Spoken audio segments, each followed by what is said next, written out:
Tuhan bersamamu dan bersama rohmu. Inilah Injil suci menurut Markus.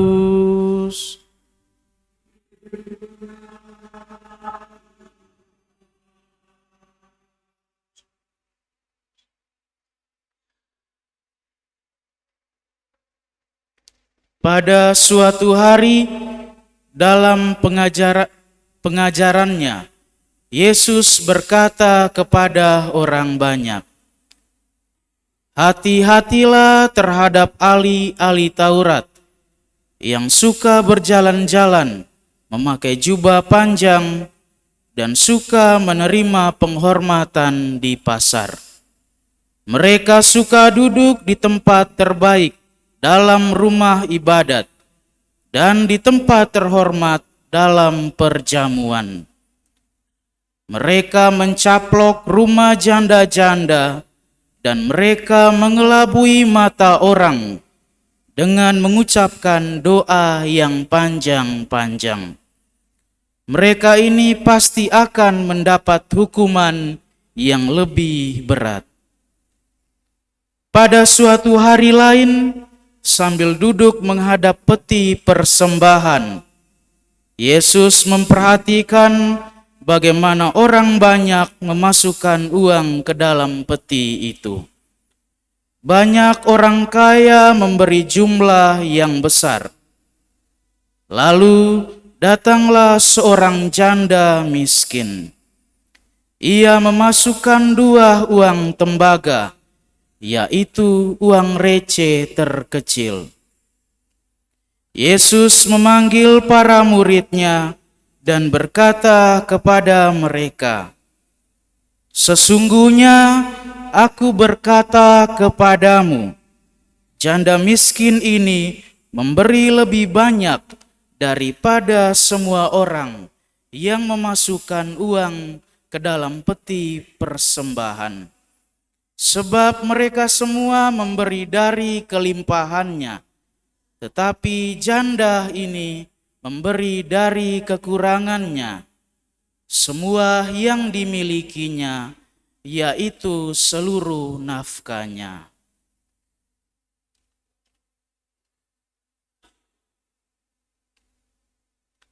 Demikianlah sabda Tuhan.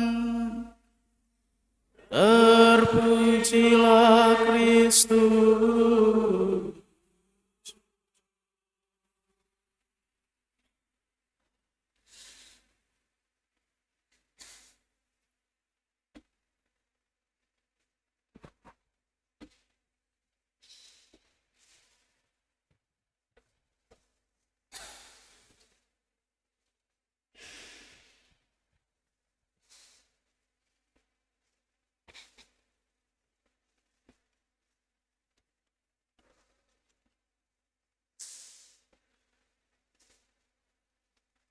Bapak, Ibu, saudara-saudari, umat beriman yang terkasih, selamat malam untuk kita sekalian. Dikisahkan Santo Martinus yang adalah seorang uskup dan martir, dalam perjalanannya ke kota Amines, ia berpapasan dengan seorang pengemis yang malang yang sedang kedinginan di gerbang kota. Ia mengulurkan tangannya meminta sesuatu kepada Santo Martinus. Tidak ada yang dimiliki sang santo selain sebuah mantol sebagai pelindung tubuhnya dari dinginnya malam. Tergerak oleh kasihnya, Santo Martinus memberikan mantolnya. Bersama Santo Martinus, kita belajar bagaimana memberikan kepada sesama yang membutuhkan. Pengalaman Santo Martinus yang pestanya akan kita rayakan esok pada tanggal 11 November, mirip dengan pengalaman 2 janda miskin yang diperdengarkan dalam bacaan-bacaan suci hari ini. Dalam bacaan pertama, Nabi Elia diutus Tuhan ke Sarfat di negeri Venesia yang sekarang adalah kota Libanon, kepada seorang janda yang miskin. Yang menarik dari kisah ini bahwa janda itu tidak mempunyai apa-apa kecuali segenggam tepung dalam tempayan dan sedikit minyak dalam buli-buli. Tetapi karena diminta oleh Nabi Elia yang membutuhkannya, ia rela membagikan kepada Nabi Elia, orang asing itu. Kerelaan sang janda untuk memberi dari kekurangannya dibalas oleh Tuhan. Persediaan tepung dalam tempayan dan minyak dalam buli-bulinya tidak pernah habis, malahan lebih. Bapak, Ibu, saudara-saudari, umat beriman yang terkasih, Injil minggu ini menceritakan hal yang sama. Yesus mengecam kemunafikan ahli-ahli Taurat dan memuji seorang janda miskin dalam memberi sedekah. Yesus memberikan kecaman yang keras terhadap ahli-ahli Taurat, sebab mereka menganggap diri lebih penting daripada rakyat jelata yang melakukan perbuatan-perbuatan baik hanya supaya dipuji dan dihormati oleh orang banyak. Yesus mengkritik kemunafikan mereka yang suka berjalan-jalan dengan memakai jubah yang panjang, yang suka duduk di tempat terdepan dalam rumah ibadat dan di dalam tempat terhormat dalam sebuah perjamuan, yang merampas rumah janda-janda dan mengelabui mata orang dengan doa yang bertele-tele. Yesus menasihati para muridnya supaya berlaku rendah hati dan tidak mencari pujian dan kehormatan dari sesama seperti ahli-ahli Taurat. Bila mereka berbuat baik, hendaklah mereka lebih mengharapkan pujian dan penghormatan dari Tuhan sendiri sesuai dengan firman-Nya. Ingatlah, jangan kamu melakukan kewajibanmu di hadapan orang supaya dilihat. Karena jika demikian, kamu tidak memperoleh upah dari Bapamu yang di surga. Tetapi jika engkau memberi sedekah, janganlah diketahui oleh tangan kirimu apa yang diperbuat oleh tangan kananmu. Maka Bapamu yang melihat yang tersembunyi akan membalasnya kepadamu. Sebaliknya, Yesus memuji kerendahan hati dan kedermawan si janda miskin, karena ia memberi segala yang ada padanya, yaitu seluruh nafkahnya. Dia yang miskin merelakan apa yang menjadi kebutuhan hidupnya untuk membantu orang lain yang membutuhkan. Ia memberi dengan rela hati tanpa mengharapkan sesuatu imbalan, pujian, bahkan penghargaan. Saudara-saudari, umat beriman yang terkasih, mari kita lihat 1-2 poin dari kisah Injil untuk kehidupan iman kita. Yang pertama, perempuan dan uang 2 peser. Dalam budaya Yahudi pada masa itu, janda adalah orang yang tidak memiliki apa-apa. Kehidupan seorang perempuan bergantung dari suaminya, karena seluruh kekayaan dan warisan ada pada laki-laki. Kalaupun suaminya meninggal, maka ia bergantung pada putra sulungnya yang mewarisi harta sang suami. Janda dalam kisah ini memberikan 2 peser, mata uang terkecil di masa itu. Ia memberikan segala yang ia punya. Mungkin saja ia berusaha menyimpannya agar ia bisa memasukkan ke dalam peti.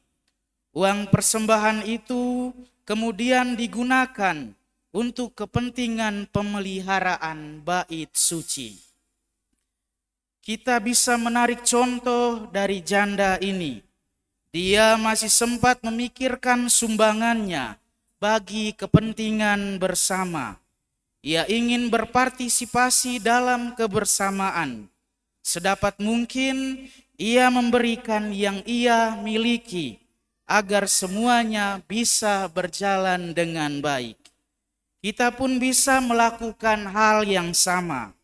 Kita bisa memberikan sumbangan sejauh kita bisa bagi kebersamaan kita.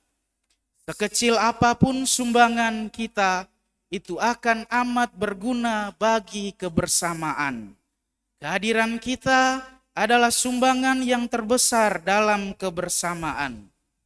Sebagaimana perempuan itu hadir di bait Allah, pertama-tama kita pun bisa menyumbangkan kekuatan dengan hadir dalam kebersamaan, sehingga kita bisa melakukan apa yang baik bagi sesama. Itulah pemberian seluruh diri kita. Yang kedua, peti persembahan. Yesus memperhatikan bahwa banyak orang memasukkan uang ke dalam peti persembahan, termasuk sang janda. Ada yang memberi banyak, tetapi si janda memberi sedikit. Ia memberi dari kekurangannya. Semuanya memberikan sumbangan dan memasukkannya ke dalam peti. Peti itu menerimanya tanpa mengeluh karena pemberian yang tidak banyak. Ia menerima semuanya, termasuk mungkin pemberian itu diberikan dengan hati yang tidak ikhlas. Ia tetap menjadi peti yang menerima persembahan di bait Allah. Kita sekalian bisa belajar dari peti persembahan ini. Dalam hidup kita menerima banyak sekali masukan atau pemberian dari sesama kita. Masukan itu ada yang besar dan ada yang kecil. Ada yang diberikan dengan hati yang tulus, ada yang dengan mengeluh dan sebagainya. Kita tidak bisa menentukan orang untuk memberikannya sesuai dengan keinginan kita. Kita mungkin hanya bisa menerimanya. Yang kita bisa buat adalah menerimanya dengan tulus hati dan mengolahnya. Sama seperti persembahan yang menerima apa saja, semoga kita pun menerima orang lain apa adanya dan berusaha untuk mengolah diri kita agar kita tetap menjadi peti persembahan yang kudus di hadapan Tuhan. Bapak, Ibu, saudara-saudari, umat beriman yang terkasih. Dalam bacaan kedua surat kepada orang Ibrani, kita diajak untuk menjadi Kristus yang lain dalam hidup dan keseharian kita, yang selalu menampilkan kerendahan kasih dan kerendahan hati, yang mau memberikan kebaikan bagi sesama tanpa imbalan dan mau membantu beban penderitaan sesama. Sebagai pengikut Kristus, kita diharapkan bukan hanya bermurah hati kepada sesama pada saat kita berkecukupan, tetapi juga di saat kita berkekurangan. Kita harus selalu siap membantu siapa saja yang membutuhkan, biarpun kita harus mengorbankan sesuatu yang sangat berguna bagi kita. Tindakan amal seperti ini tidak pernah dibiarkan berlalu oleh Tuhan tanpa balasan. Sebab yang rela memberikan dari kekurangan akan dibantu di saat ia berkekurangan. dan semuanya akan dipenuhi oleh Tuhan. Semakin besar pengorbanan, semakin besar pula balasan dari Tuhan. Mari kita juga jadikan Tuhan sebagai pusat hidup kita. Untuk itu dalam kesibukan sehari-hari, mari kita secara teratur menyediakan waktu untuk berdoa dan untuk merenungkan sabda Tuhan melalui bacaan-bacaan suci. Mari kita menyediakan waktu yang wajar dan bukan waktu yang sia-sia bagi Tuhan. Tuhan memberkati kita.